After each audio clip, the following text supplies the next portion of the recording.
Mulai awal tangan hingga pada akhirnya Tuhan, kami letakkan semuanya ke dalam tangan-Mu. Kami ini Tuhan bela hadirat-Mu Tuhan melawat setiap kehidupan kami pribadi lepas pribadi Tuhan.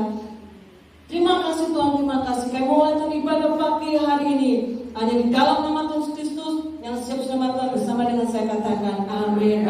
Bagaimana kabar saudara hari ini? Hidup sehat, tetap semangat, diberkati Tuhan. Haleluya.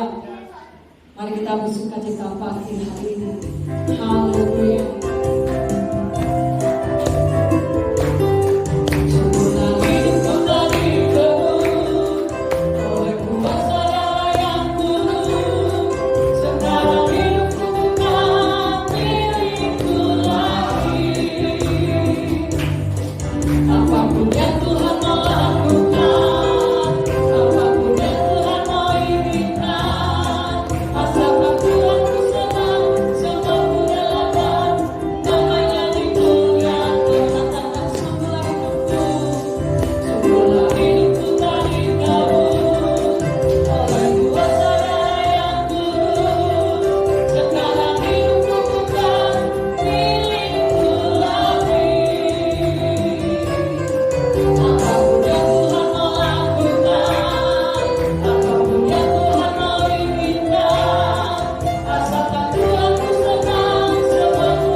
Mari kita berkati, kita terima berkat firman Tuhan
Penulis kitab Amsal, itulah Raja Salomo, menjelaskan di dalam ayat ini bahwa dalam kehidupan dengan banyak orang, seringkali Salomo mendengar dan menjumpai serta menemukan banyak orang yang menyebutkan kebaikan dirinya sendiri dibandingkan dengan orang yang berani mengaku dirinya sebagai orang yang setia.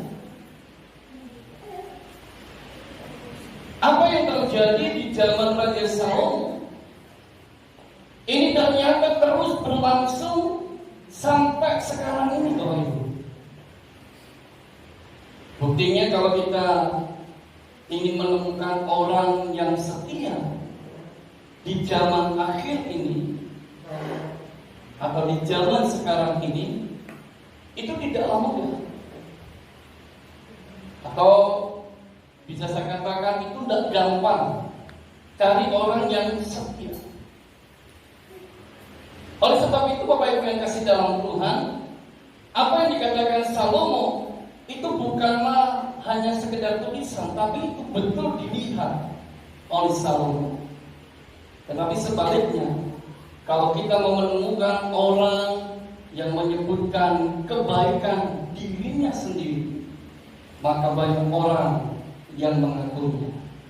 Pagi hari ini saya ingin menyampaikan tentang orang yang setia. Hari ini Tuhan ingatkan kita bahwa sebagai orang yang sudah ditebus dan dibenarkan oleh Kristus, hendaknya kita menjadi orang-orang yang bukan saja baik dalam perilaku hidup kita, tetapi lebih daripada itu, Tuhan menghendaki agar kita menjadi orang-orang yang setia. Katakan amin. Nah, apa ciri-ciri daripada orang yang setia? Apa ciri-ciri daripada kehidupan orang yang setia yang dapat kita teladani untuk kita lakukan dalam kehidupan ini? Yang pertama, saudara, orang yang setia adalah orang yang selalu hidup di jalannya Tuhan. Biasanya orang yang demikian ini, Bapak Ibu, dia tidak akan menyimpang dari apa yang menjadi jalan dan kehendaknya Tuhan. Itu orang yang setia. Hidupnya tetap di jalan Tuhan. Dia tidak akan menyimpang dari setiap apa yang sudah dirancangkan oleh Tuhan dalam kehidupannya. Ingat, orang yang berjalan di jalan Tuhan bukan berarti dia bebas dari yang namanya masalah, dari yang namanya persoalan. Saya mau kasih tahu kepada saudara, orang yang hidup di jalan Tuhan tentu akan hadapi yang namanya tantangan dalam hidup ini. Dia akan hadapi yang namanya pergumulan dalam hidup ini. Tetapi perlu diingat bahwa ketika dia hidup di jalan Tuhan, meskipun ada tantangan, meskipun ada pergumulan, saya tidak percaya selama dia tetap di jalan Tuhan, dia akan tetap mengalami kebaikan demi kebaikan yang datang daripada Tuhan. Katakan amin. Tetapi sebaliknya, orang kalau tidak hidup di jalan Tuhan, tetapi dia hidup menyimpang dari jalan Tuhan, maka yang terjadi dalam kehidupannya bukannya kebaikan yang dialami, tetapi justru sebaliknya. Kalau orang itu menyimpang dari jalan Tuhan, maka yang terjadi adalah kecelakaan. Hidupnya bisa celaka.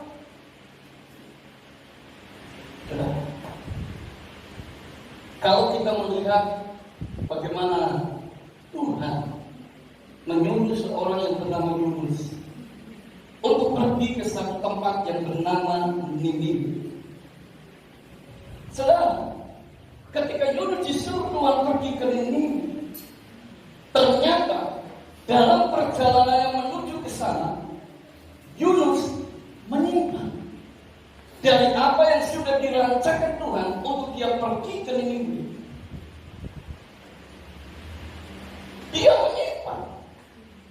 Dan kita semua tahu melalui Alkitab pada akhirnya karena Yunus ini menyimpang dari apa yang menjadi rancangan Tuhan dalam kehidupannya, maka yang dialami bukanlah kebaikan, tetapi yang dialami Yunus mengalami celaka. Ketika dia pergi ke tempat yang lain, dia naik sebuah kapal, dan sementara kapal itu berangkat di tengah-tengah lautan yang begitu luas, tiba-tiba kapal di mana Yunus berada dihantam ombak yang begitu hebat. Semua orang yang ada di kapal panik semuanya. Mereka ketakutan semuanya karena mereka menyadari jangan-jangan kapal di mana mereka naiki akan hancur dihantam oleh ombak dan mereka mati semua.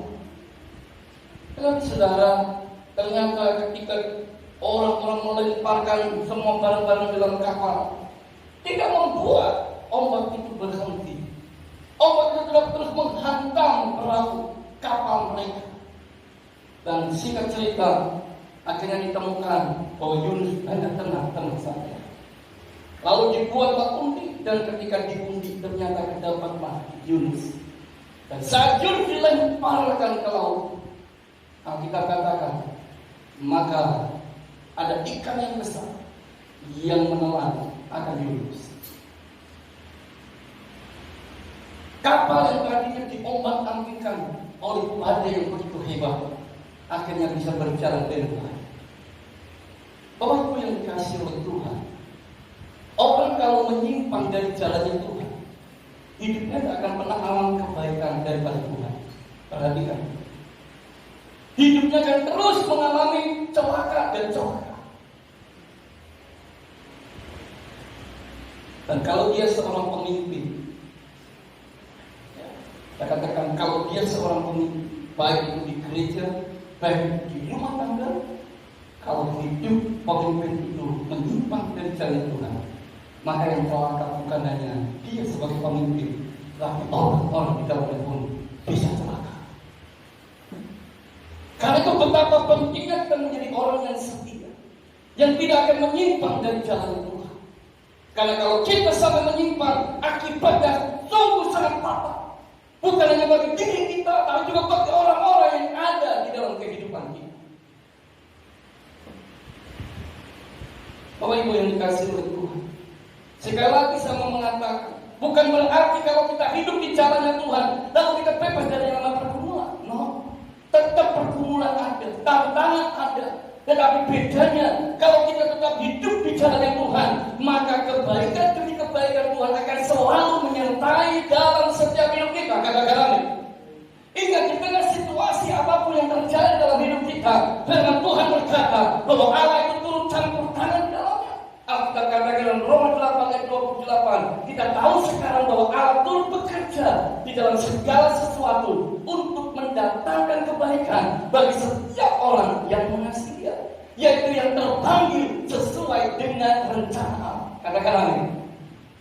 Karena itu Bapak Ibu yang dikasihi dalam Tuhan, ciri yang pertama daripada orang yang setia, dia tetap hidup di jalan Tuhan. Contoh Ayub, dia tetap hidup di jalan Tuhan. Tapi ada tantangan, ada pergumulan. Dia tidak pernah nyimpang dari jalan Tuhan. Dia tetap hidup di jalan Tuhan. Dan pada akhirnya kita melihat kehidupan Ayub dipulihkan Tuhan. Dia alami kebaikan Tuhan demi kebaikan Tuhan di dalam kehidupan. Kalau hari ini kau menyadari bahwa hidupmu telah menyimpang dari jalan Tuhan, ayo kembali ke jalannya Tuhan. Katakan amin. Ketika Yunus menyadari bahwa dia telah menyimpang dari jalannya Tuhan dan dia kembali ke jalannya Tuhan, Alkitab katakan akhirnya dia alami kebaikan Tuhan. Dia dilemparkan kembali keluar dari mulut ikan yang besar itu, dan dia selamat. Tiga lagi di mulut, di dalam perut ikan besar. Baru dia sadar. Apakah kita harus mengalami seperti itu dulu baru kita mau sadar? Tentu tidak. Amin. Kita rindu tetap hidup di jalan Tuhan. Amin, saudaraku. Yang kedua, orang yang setia, Bapak Ibu yang kasih dalam Tuhan, adalah orang yang punya komitmen dan keyakinan yang kuat akan Tuhan. Kita melihat dalam kitab Daniel pasal yang ketiga.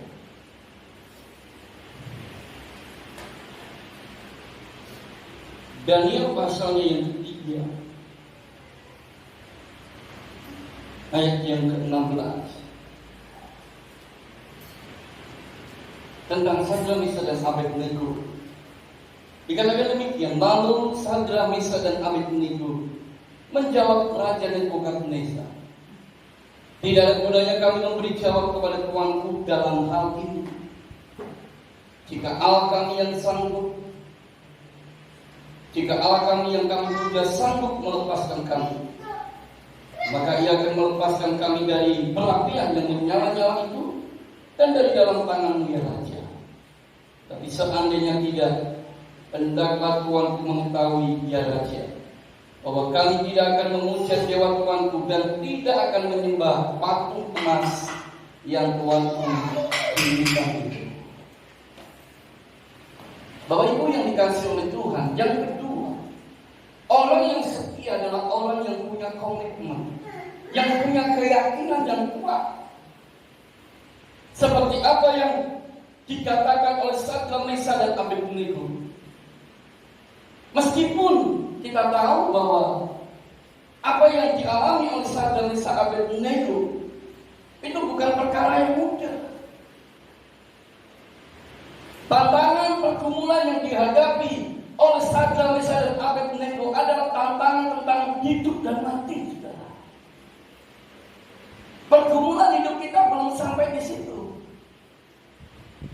Mungkin pergumulan kita masih tentang hal-hal yang bersifat tentang apa yang kita makan, apa yang kita minum, apa yang kita pakai, apa yang kita miliki. Mungkin rumah kita belum punya. Mungkin pergumulan kita masih seputar itu. Tetapi seringkali karena perkara-perkara ini kita mulai tidak setia sama Tuhan. Kita mulai tidak punya komitmen, keyakinan yang kuat kepada Tuhan. Ada banyak orang mulai meninggalkan Tuhan karena perkara-perkara perut, kamu katakan. Dia tidak punya keyakinan dan komitmen yang kuat akan Tuhan. Demi perut mereka rela lepaskan iman. Demi sesuatu yang sifatnya sementara, seperti halnya perjodohan, maka dia rela melepaskan imannya. Pagi hari ini saya mau mengatakan bahwa orang yang setia, dia punya komitmen, dia punya keyakinan yang kuat kepada Tuhan. Apakah orang yang demikian tidak ada pergumulan? Ada, saya katakan tadi. Kita semakin setia sama Tuhan, semakin banyak pergumulan, semakin banyak tantangan yang harus kita hadapi. Tetapi perhatikan, selama kita punya komitmen dan keyakinan yang kuat kepada Tuhan, maka hidup kita akan tetap kuat di dalam Dia. Katakan amin. Pergumulan sebesar apapun tidak akan pernah menggoyahkan iman kita, selama kita punya komitmen dan keyakinan akan Tuhan. Sadrak, Mesak dan Abednego, dia punya keyakinan dan komitmen yang begitu luar biasa yang perlu kita pelajari. Tetapi seandainya tidak, hendaklah tuanku mengetahui ya Raja, bahwa kami tidak akan memuja dewa tuanku dan tidak akan menyembah patung emas yang tuanku dirikan itu. Mereka tunjukkan betapa keyakinan dan komitmen mereka kepada Tuhan begitu kuat. Saudara, orang yang punya komitmen dan keyakinan yang kuat, biasanya orang yang demikian ini, dia tidak mau hidup kompromi dengan dosa. Dia tidak mau hidup kompromi dengan dosa. Sadrak, Mesak, Abednego, dia tidak mau hidup kompromi dengan dosa untuk menyembah patung. Kalau kita melihat dalam kitab Kejadian seorang anak muda yang lain yang bernama Yusuf, dia pun juga tidak mau kompromi dengan dosa. Dia tunjukkan dia punya komitmen, keyakinan yang kuat akan Tuhan. Untuk tidak mau hidup kompromi dengan dosa. Dia tidak mau melakukan perbuatan dosa untuk berzina dengan istri Tuhannya. Itulah Yusuf.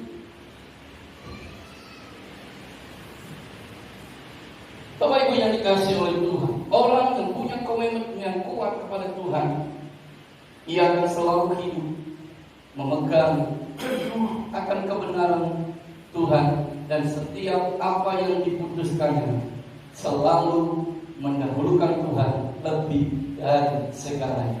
Katakan, ini orang yang punya komitmen dan keyakinan yang kuat. Dia tidak mau hidup kompromi dengan dosa, tetapi sebaliknya dia akan tetap hidup memegang teguh akan kebenaran Tuhan, dan setiap apa yang diputuskan dalam hidupnya, dia selalu mendahulukan Tuhan lebih dari segalanya. Itu orang yang setia, saudara. Dia lebih mendahulukan kepentingan Tuhan dibanding kepentingan dirinya sendiri. Kita sudah kasih contoh orang-orang yang ada dalam Alkitab. Kalau saya kasih contoh tentang Yesus, saudara akan berkata, ya kalau Yesus jelas Pak, ya Tuhan. Itu sering kamu begitu.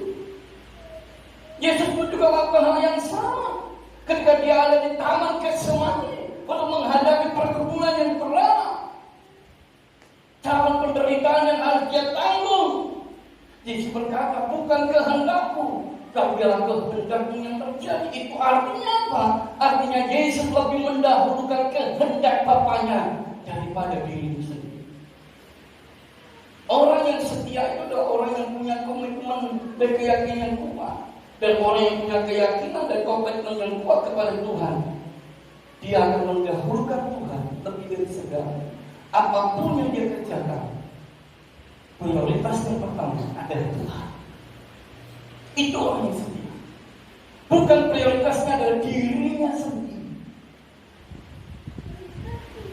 Banyak orang di dunia ini lebih memfokuskan hidupnya pada kepentingan dirinya sendiri dibandingkan kepentingan Tuhan.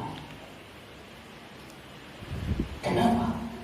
Karena dia tidak menyadari bahwa semua yang dia dapatkan, yang dia alami itu dari Tuhan sumbernya. Seperti kemarin hari Sabtu saya sampaikan, orang yang menjauhkan diri dari Tuhan itu bukan ketika dia tinggalkan agama tersebut menjadi agama yang lain. Tidak.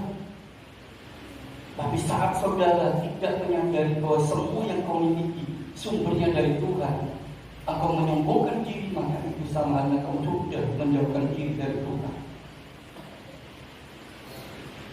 Pagi hari ini saya mengatakan kepada setiap kita, hal yang kedua, bahwa orang yang setia kepada Tuhan, dia punya komitmen dan keyakinan yang kuat akan Tuhan. Dan orang yang demikian tidak mau kompromi dengan dosa. Tapi segala apa yang diputuskan, segala apa yang dilakukan adalah demi kebenaran, mendahulukan Tuhan lebih dari segalanya.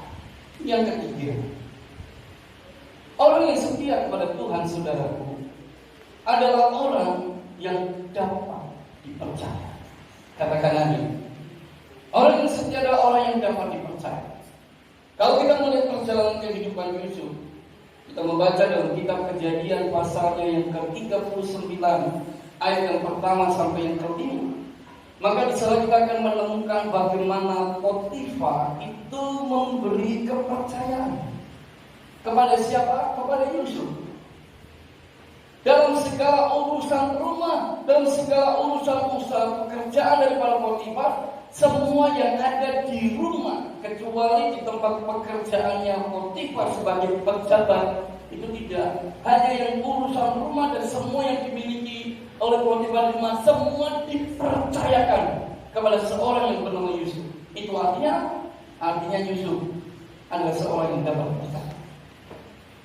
Tidak mungkin kita bisa mempercayakan sesuatu kepada orang yang tidak bisa dipercaya. Sangat berbahaya kalau kita mempercayakan kepada seseorang yang tidak bisa dipercaya. Makanya ada istilah yang berkata teman makan teman. Kenapa? Karena kita salah mempercayakan seseorang kepada kita. Kita salah mempercayakan orang.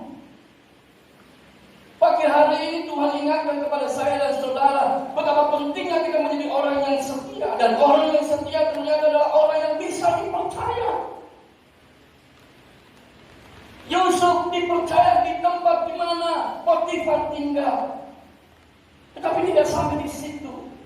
Yusuf juga dipercaya ketika dia dimasukkan dalam penjara bukan karena melakukan hal yang salah, Yusuf masuk penjara karena dia tetap berpegang pada kebenaran. Dan saya katakan, akibat dia pegang kebenaran, akibat dia mendahulukan Tuhan, seringkali ada resiko yang dihadapi. Yusuf difitnah, dia dimasukkan dalam penjara. Tetapi Alkitab menjelaskan dalam kitab Kejadian 39 ayat 21-23, meskipun di penjara pun kepala penjara memberi kepercayaan kepada Yusuf. Bayangkan, sebagai narapidana saja pun Yusuf juga dapat dipercaya oleh kepala penjara. Dan bukan itu saja, karena Yusuf bisa dipercaya mulai dari rumah Potifar, perkara yang kecil, mulai mengangkat kaki di dalam penjara agak setengah. Dan luar biasanya, kalau kita membaca dalam Kejadian 41 dan 41, Raja Fir'aun pun juga memberi kepercayaan kepada Yusuf. Yusuf dapat dipercaya oleh Raja Fir'aun menikah. Hal ini terjadi kenapa? Karena Yusuf sebagai orang yang setia, yang dapat dipercaya, dia punya tanggung jawab. Bapak Ibu yang dikasihi oleh Tuhan, saya dan saudara adalah orang-orang yang diberi kepercayaan oleh Tuhan. Katakan amin. Saya dan saudara adalah orang-orang yang diberi kepercayaan oleh Tuhan. Dan kepercayaan yang Tuhan beri atas hidup saya itu harus dipertanggungjawabkan. Tuhan kasih perumpamaan dalam Alkitab. Ada orang yang menerima 5 talenta, ada orang yang menerima 2 talenta, ada orang yang menerima 1 talenta. Ukurannya bukan berapa banyaknya Tuhan memberikan kepercayaan dalam kehidupan saya dan saudara. Mungkin kita hanya menerima 1 talenta, engkau tidak perlu berkecil hati melihat yang mendapat 2 atau 5. Yang Tuhan lihat di sini adalah bagaimana kita bisa dipercaya dan bertanggung jawab melakukan apa yang Tuhan percayakan dalam hidup kita. Itu yang Tuhan lihat. Saudara tidak perlu melihat, oh Tuhan itu tidak adil, itu diberi banyak, kok diberi sedikit. Kita tidak perlu protes akan hal ini. Mungkin kita menerima sedikit, bersyukur. Yang penting kita bisa bertanggung jawab dengan yang sedikit ini. Dan akhirnya Tuhan disenangkan. Amin saudara. Daripada dapat banyak tapi tidak bisa bertanggung jawab.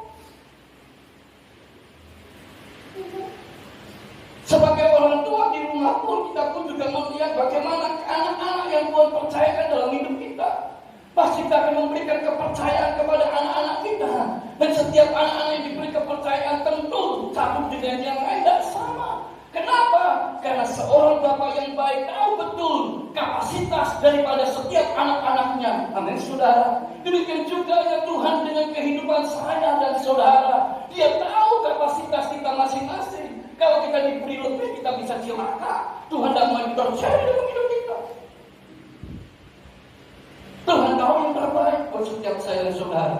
Tetapi yang penting di sini, ketika Tuhan memberi kepercayaan dalam hidup kita, jadilah orang yang setia, yang dapat dipercaya, yang mampu bertanggung jawab, melakukan setiap kepercayaan itu di dalam setiap hidup kita. Katakan amin.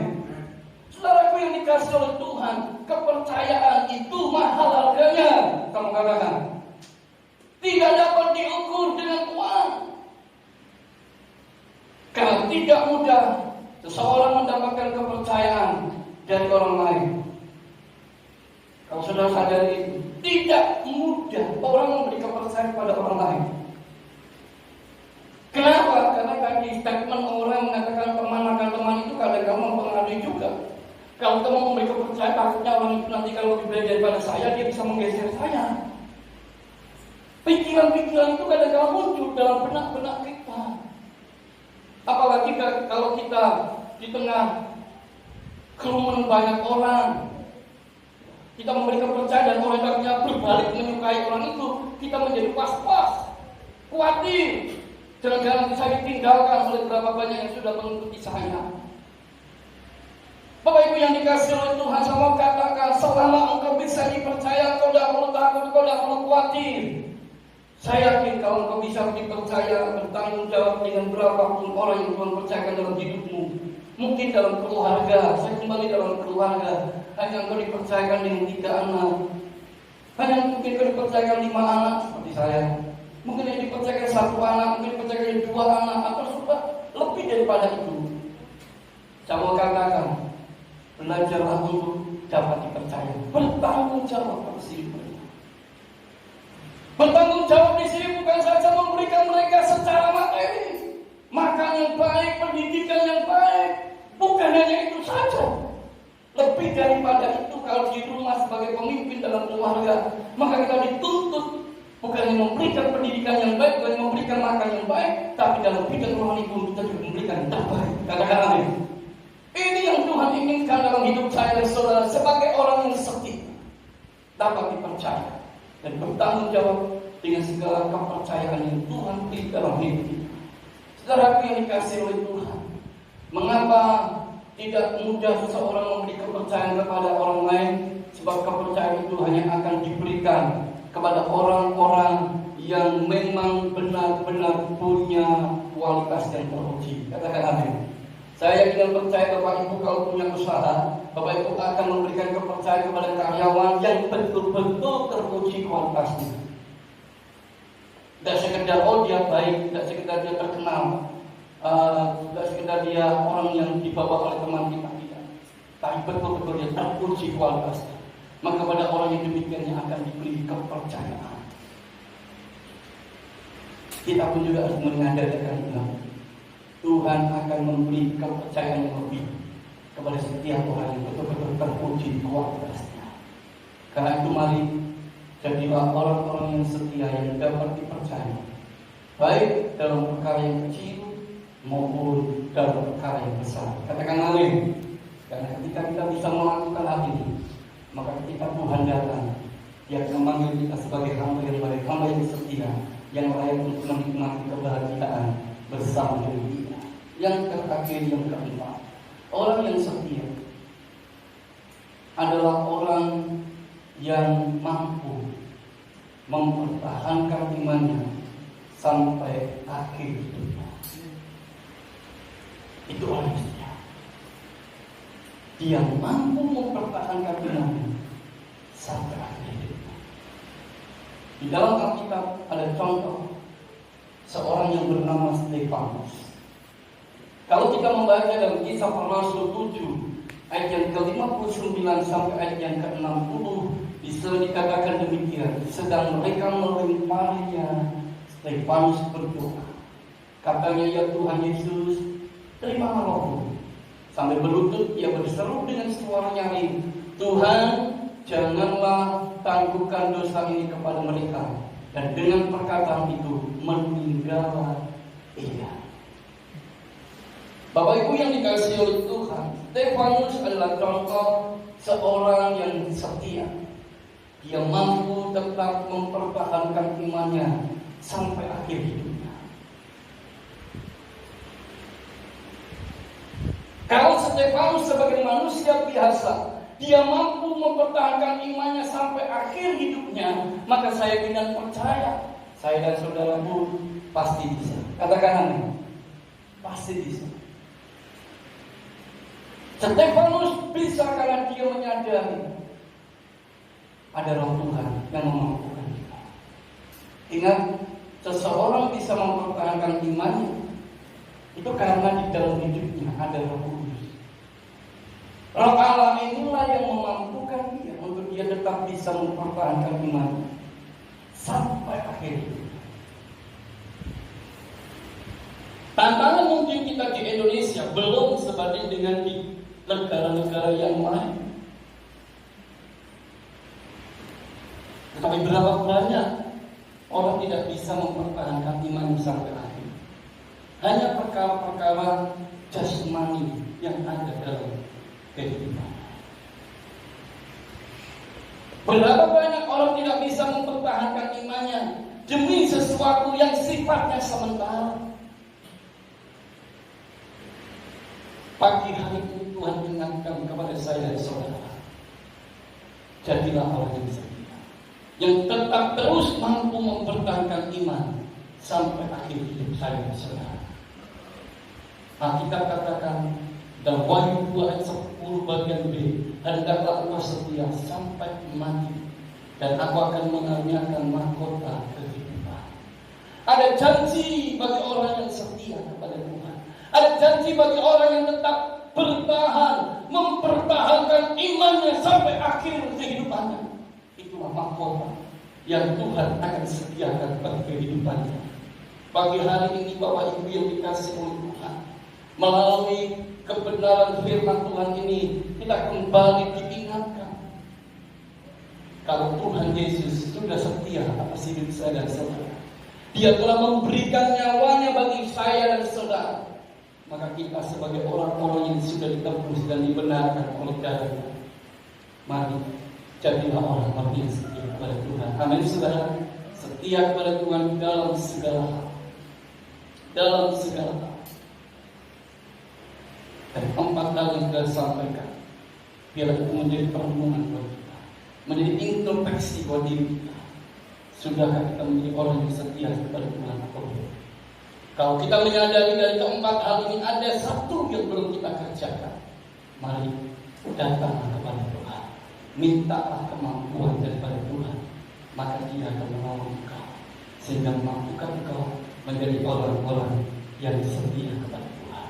Saat engkau menjadi orang yang setia, engkau akan melihat janji-janji Tuhan nyata atas kehidupan. Amin saudara. Garis bawahi, tanpa kesetiaan tidak akan pernah engkau alami janji Tuhan. Hanya orang-orang yang setia yang akan terus mengalami setiap janji-janji Tuhan dalam kehidupannya. Tuhan Yesus memberkati. Mari kita siapkan hati kita untuk menerima tubuh dan janji Tuhan. Amin. Ada kuasa dalam dalamnya.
bersekutu dengan tubuh dan darah-Mu.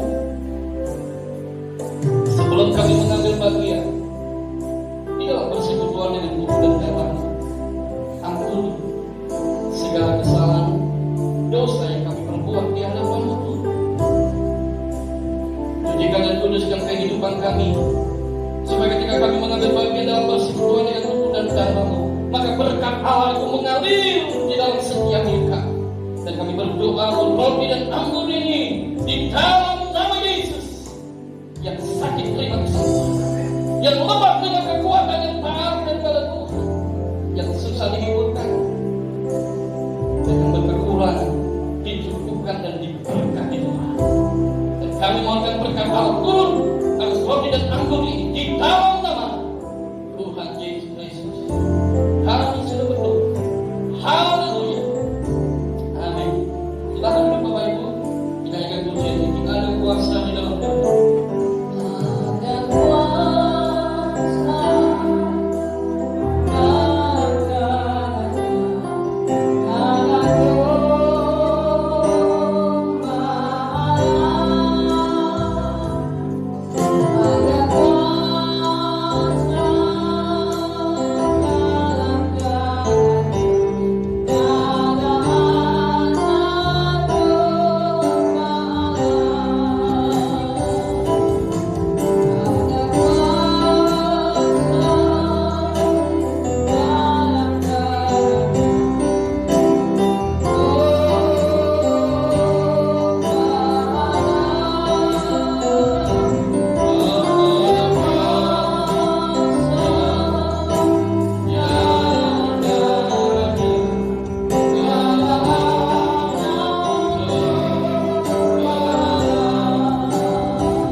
Mempersiapkan bersama-sama dengan kita.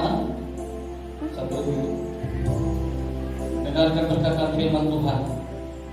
Bapak Ibu yang ada di tempat ini, dalam roti ada setiap ayat-ayat Alkitab yang Bapak Ibu terima dan itu jadikan satu perenungan buat kita. Apapun ayat yang kita terima, yakini dan imani bahwa Tuhan punya maksud yang baik, Tuhan punya maksud yang indah bagi hidup saya dan saudara. Dengarkan perkataan firman Tuhan. Haleluya. Angkat rotimu. Barang siapa makan dagingku dan minum darahku, dia mempunyai hidup yang kekal, dan aku akan membangkitkan dia pada akhir zaman. Sebab dagingku adalah benar-benar makanan, dan darahku adalah benar-benar minuman. Barang siapa makan dagingku dan minum darahku, dia tinggal dalam aku dan aku di dalam dia. Bukankah roti yang atasnya kita pecah-pecahkan ini adalah persekutuan dengan tubuh Kristus? Mari kita makan dengan iman di dalam nama Tuhan Yesus Kristus.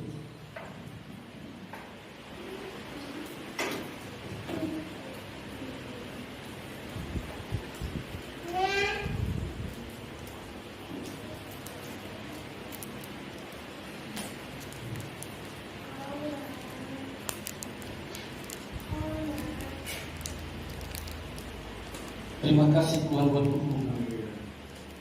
tubuh yang tak bercacat, tubuh yang tak bercelah. Tubuh itulah yang Kau berikan bagi setiap kami, supaya kami orang-orang yang sudah diterima dan dibenarkan oleh Kristus, kami dapat hidup tak bercacat, tak bercelah, karena Tuhan yang memberi kemampuan buat setiap kami. Angkat cawanmu, bukan cawan berkat yang atasnya kita mengucap syukur ini adalah persekutuan dengan darah Kristus. Mari kita minum dengan iman di dalam nama Tuhan Yesus Kristus.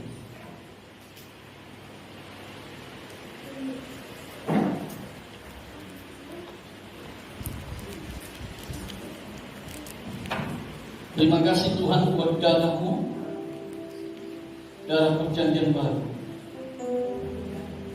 darah Yesus Kristus, Anak Domba Allah, yang telah menghapus segala dosa.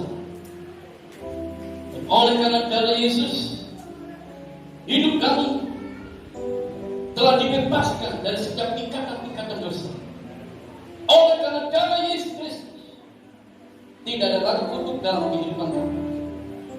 Oleh karena darah Yesus, hidup kami beroleh kehidupan yang kekal di dalam Tuhan.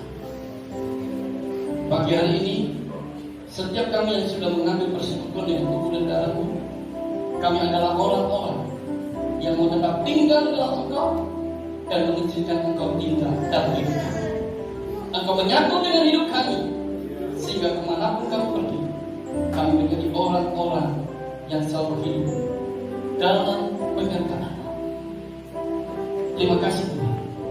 Berkati setiap kami semuanya yang sudah beribadah pagi hari ini, yang sudah menikmati perjamuan kudus pagi hari ini. Apapun pergumulan kami, apapun masalah kami percaya pagi hari ini Tuhan menjamah kami. Yang sakit disembuhkan, yang lemah dikuatkan, yang susah dihiburkan, yang berkekurangan dicukupkan dan diberkati Tuhan. Karena Tuhan mampu melakukan segala perkara-perkara yang ajaib dalam setiap hidup kami. Berkat bersyukur atas setiap kami. Kemanapun kami pergi, kemanapun kami berada, berkat yang terbaik yang datang dari Tuhan Yesus akan selalu menyertai sepanjang kehidupan kami. Terima kasih Tuhan.